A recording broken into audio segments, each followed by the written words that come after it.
13 दिसंबर 2021।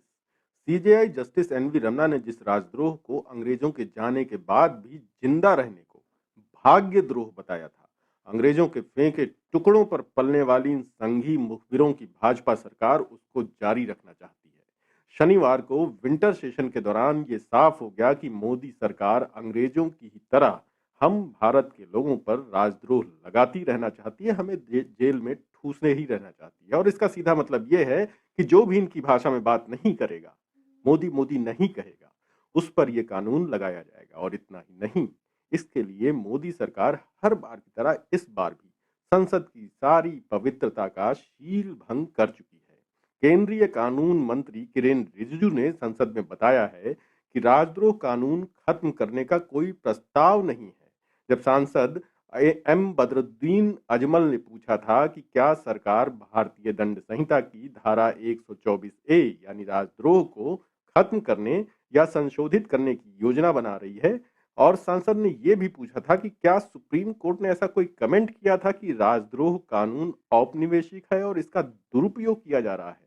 मोदी सरकार के कानूनी संतरी मिस्टर किरेन रिजिजू ने उनको बकायदा लिख करके बताया है कि सुप्रीम कोर्ट को के ऐसे किसी कमेंट का उनको नहीं पता है जिसमें उन्होंने राजद्रोह कानून के औपनिवेशिक प्रकृति के होने या इसके दुरुपयोग करने के बारे में कुछ कहा हो।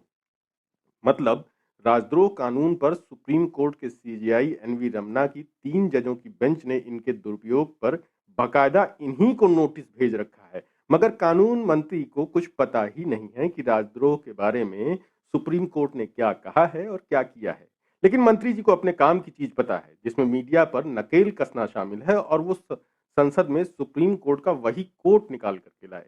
लेकिन ये अपने मतलब की बात करें, इससे पहले जान लेते हैं कि भरी संसद में गुजरात मॉडल वाली मोदी सरकार के कानून मंत्री किरेन रिजिजू ने किस तरह से सफेद झूठ बोला।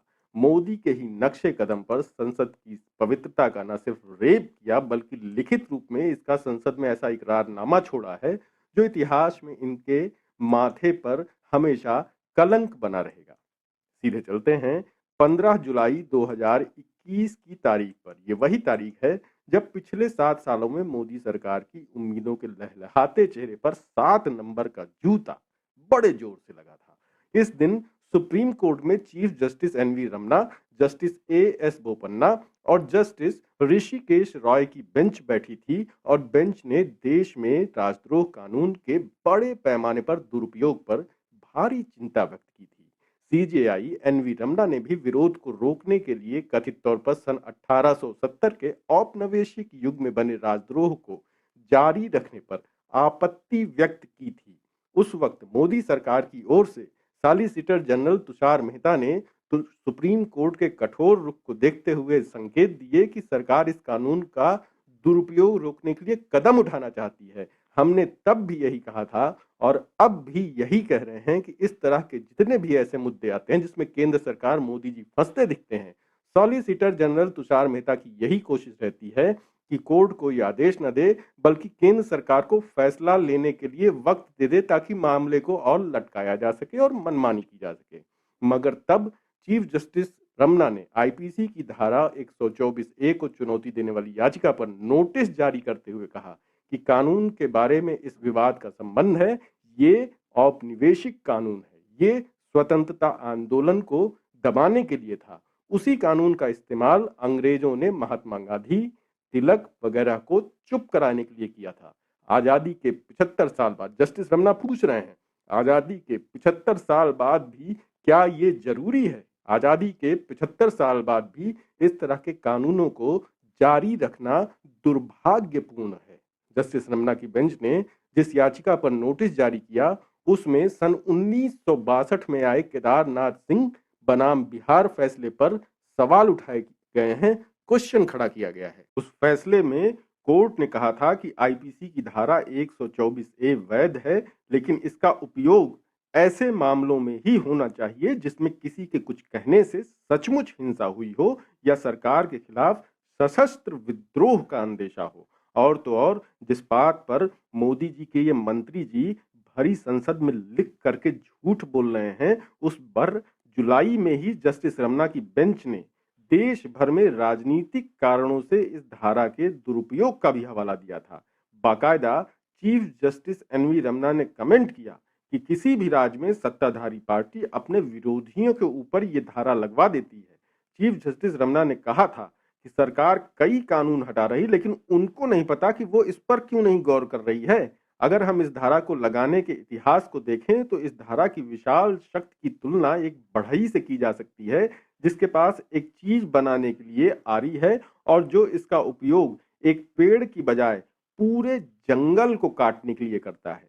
यही इस प्रावधान का असर है। चीफ जस्टिस रमना ने साफ भी किया था कि वो प्रावधान के दुरुपयोग के लिए किसी राज्य या सरकार को दोषी नहीं ठहरा रहे हैं, लेकिन दुर्भाग्य से निष्पादन एजेंसी और विशेष रूप से अधिकारी इसका दुरुपयोग करते हैं।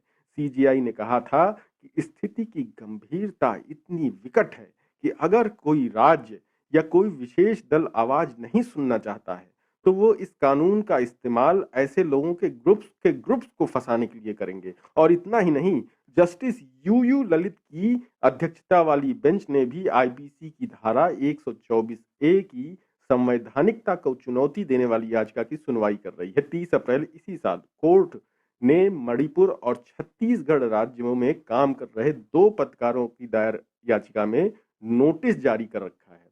12 जुलाई को कोर्ट ने मामले में अटॉर्नी जनरल के वेणुगोपाल से जवाब मांगा था।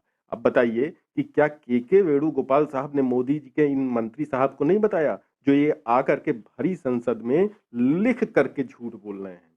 आपको बता दें कि मोदी सरकार जिसे नहीं चाहती है उस पर वो राजद्रोह लगा देती है। आप देखिए कि उत्तर प्रदेश के रिटायर्ड आईएएस अफसर सूर्य प्रताप सिंह पर भी राजद्रोह लगाया जा चुका है।